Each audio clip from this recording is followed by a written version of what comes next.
नमस्कार मित्रमैत्रिणींनो, जय भीम नमो बुद्धाय. धम्म प्रवासमध्ये पुन्हा आपले सहर्ष स्वागत आहे. आज आपण पाराजिक कांडमधील द्वितीय पाराजिकाबद्दल बोलू. तथागत म्हणाले, यो पण म्हणजे जो कोणताही भिक्खू, म्हणजे या संदर्भात अभिप्रेत असलेला भिक्खू.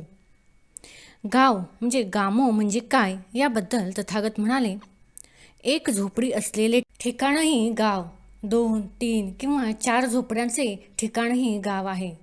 मनुष्य वस्ती असलेले गाव, अमनुष्य प्राण्यांची वस्ती असलेले ठिकाण, तटबंदी असलेले किंवा नसलेले गाव, गुरे राखणाऱ्यांची वस्ती आणि एखादा तांडा जर 4 महिन्यांपेक्षा जास्त काळ एखाद्या जागी राहिला असेल तर तोही गावच म्हणवतो. गावाचा परिसर म्हणजेच गामोपचारो म्हणजे तटबंदी असलेल्या गावात मध्यम उंचीचा मनुष्य गावाच्या सीमेवर उभा राहून जेवढ्या अंतरावर मातीचा ढेकूळ फेकू शकतो तेवढे क्षेत्र, आणि तटबंदी नसलेल्या गावात घराच्या परिसरातून मध्यम मनुष्य जिथपर्यंत ढेकूळ फेकू शकेल तेवढे क्षेत्र. अरण्य म्हणजे काय याबद्दल तथागतांनी सांगितले की गाव आणि गावाचा परिसर सोडून उरलेले सर्व क्षेत्र. अदिन्न म्हणजे न दिलेले म्हणजे काय, तर जे दिलेले नाही, सोडून दिलेले नाही, त्यागलेले नाही, राखलेले आहे, जपलेले आहेत, हे माझे आहे अशी भावना असलेले आहे, दुसऱ्याच्या मालकीचे आहे, ते अदिन्न म्हणतात. ध्येय सन्नखात म्हणजे चोरीचा हेतू, अपहरण करण्याचा विचार. अधियेय म्हणजे घेणे, वाहून नेणे, अपहरण करणे, वस्तूची स्थिती बदलणे, ती जागेवरून हलवणे किंवा सीमारेषा ओलांडून नेणे. यथारूप म्हणजे एक पाद म्हणजे मूल्य, पादा इतके म्हणजे एका मूल्या इतके किंवा त्यापेक्षा अधिक मूल्य. राजानो म्हणजे सम्राट, प्रादेशिक राजे, मंडलिक, सीमेवरील अधिकारी, न्यायाधीश, महामात्य किंवा जे शिक्षा देतात असे अधिकारी. चोर म्हणजे जो 5 मासक किंवा त्यापेक्षा अधिक मूल्याची वस्तू चोरीच्या हेतूने घेतो तो. हने युवा म्हणजे हाताने, पायाने, चापकाने, काठीने, अर्धदंडाने किंवा शस्त्राने मारणे. बंधे युवा म्हणजे तथागत म्हणाले, दोऱ्याने, बेड्यांनी, साखादंड्यांनी घरात, नगरात, गावात किंवा बाजारपेठेत कैद करणे किंवा पहाऱ्यात ठेवणे. पब्बाजी युवा म्हणजे गाव, बाजार, नगर, देश किंवा प्रदेशातून हद्दपार करणे. तू चोर आहेस, मूर्ख आहेस, भ्रमिष्ठ आहेस, दरोडेखोर आहेस, हे निंदा आहे. तथारूप म्हणजे पाद, पादा इतके किंवा त्याहून अधिक मूल्य. आदेय मानो म्हणजे घेताना, वाहून नेताना, अपहरण करताना, स्थिती बदलताना, जागेवरून हलवताना किंवा सीमारेषा ओलांडताना. अयंपी म्हणजे पूर्वी सांगितलेल्या उदाहरणाशी तुलना करून सांगितलेले. पाराजिक होती म्हणजे जसे झाडाचे पिवळे पडलेले पान देठापासून तुटल्यावर पुन्हा हिरवे होत नाही, तसेच भिक्खू जर एक पाद किंवा त्याहून अधिक मूल्याची वस्तू चोरीने घेतो तर तो श्रमण राहत नाही, शाक्यपुत्रीय संघाचा सदस्य राहत नाही, म्हणून त्याला पाराजिक म्हणतात. असंवास म्हणजे संवास म्हणजे एकत्र कर्म, एकत्र पाठ आणि समान शिस्त. तो त्यांच्यासोबत राहत नाही म्हणून असंवास असे म्हणतात. भूमठ्ठ म्हणजे भूमीवर ठेवलेल्या वस्तूबाबत तथागत म्हणाले, जमिनीवर ठेवलेली, पुरलेली किंवा लपवलेली वस्तू. मी ही वस्तू चोरून नेईन असा हेतू करून कुऱ्हाड, फावडे किंवा टोपली शोधतो किंवा त्या दिशेने जातो तेव्हा दुक्कट अपराध होतो.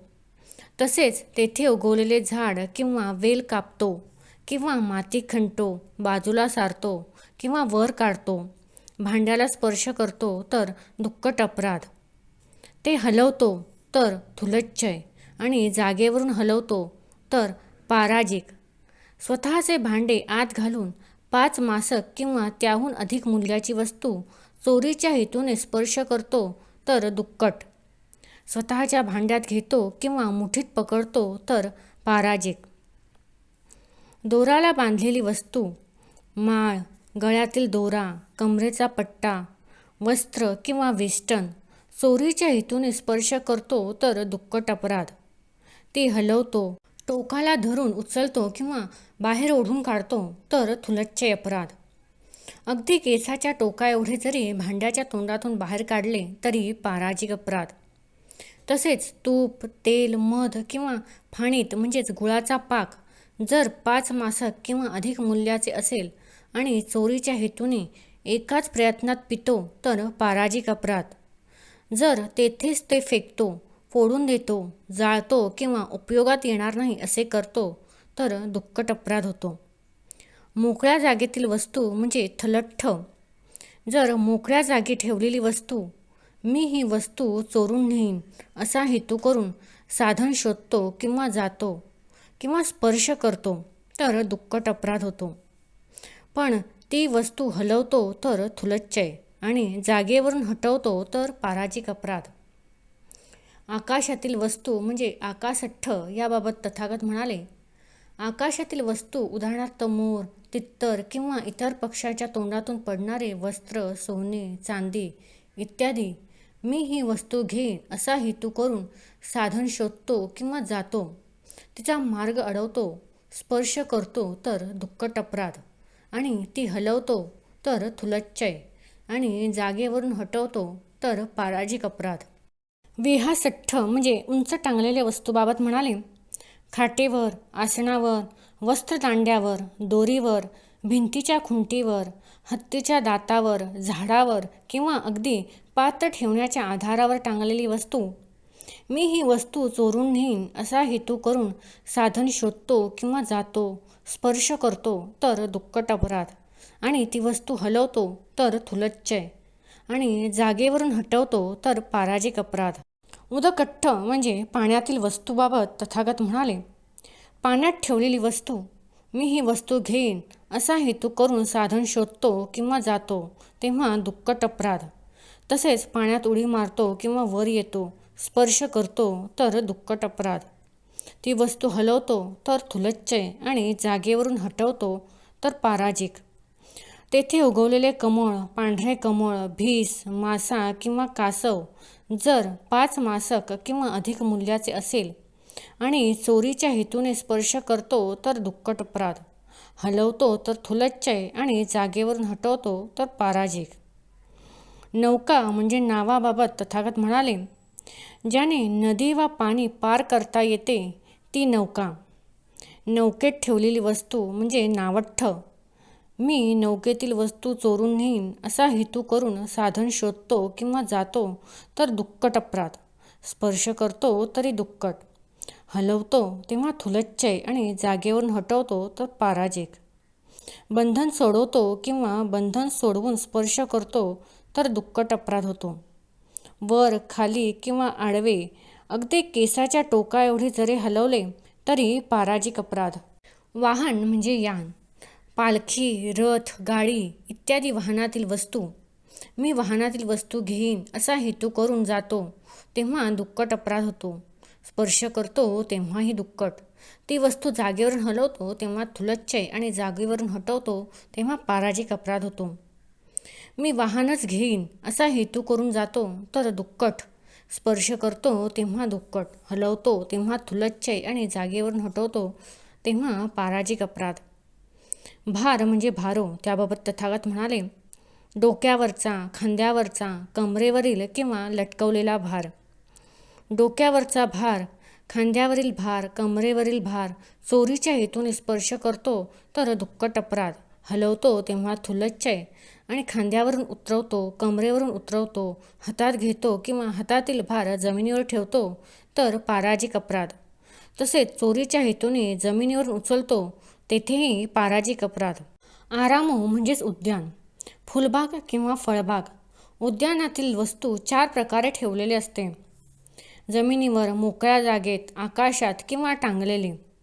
मी ही वस्तू चोरून नेईन असा हेतू करून जातो किंवा स्पर्श करतो तर दुप्पट अपराध होतो.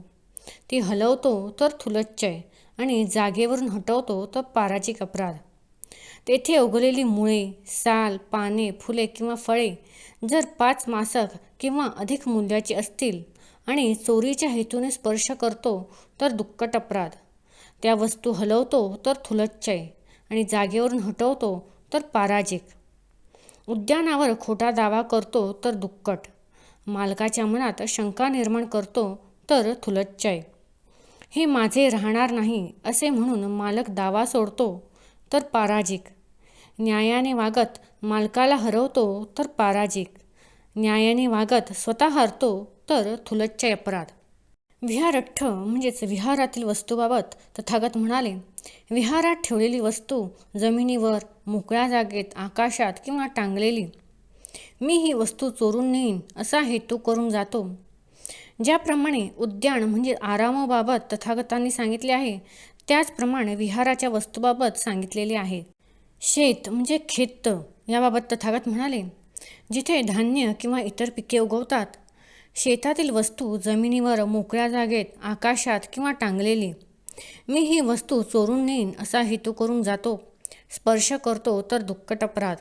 ती वस्तू हलवतो तर थुलच्चय अपराध. जागेवरून हटवतो तर पराजिक.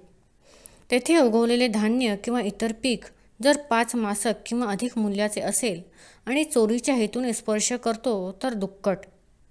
विहारातील वस्तूबाबत सांगितले आहेत त्याचप्रमाणे खुंट, दोरी, कुंपण किंवा सीमारेषा ओलांडतो तर दुक्कट. एक प्रयत्न बाकी असताना थुलच्चय. त्या प्रयत्नाने सीमा ओलांडली गेल्यास पराजिक अपराध. जागा म्हणजे वथ्थू याबाबत तथागत म्हणाले, उद्यानाची जागा किंवा विहाराची जागा, ज्या जागेतील वस्तू जमिनीवर, मोकळ्या जागेत, आकाशात किंवा टांगलेली, मी ही वस्तू चोरून नेईन असा हेतू करून जातो, स्पर्श करतो तर दुक्कट अपराध. विहारातील वस्तूबाबत सांगितले आहेत त्याचप्रमाणे येथेही. तर आज आपण येथेच थांबूया. पुढील व्हिडिओमध्ये चोरीबाबत तथागतांनी अजून काय सांगितले आहेत ते पुढे बघूयात.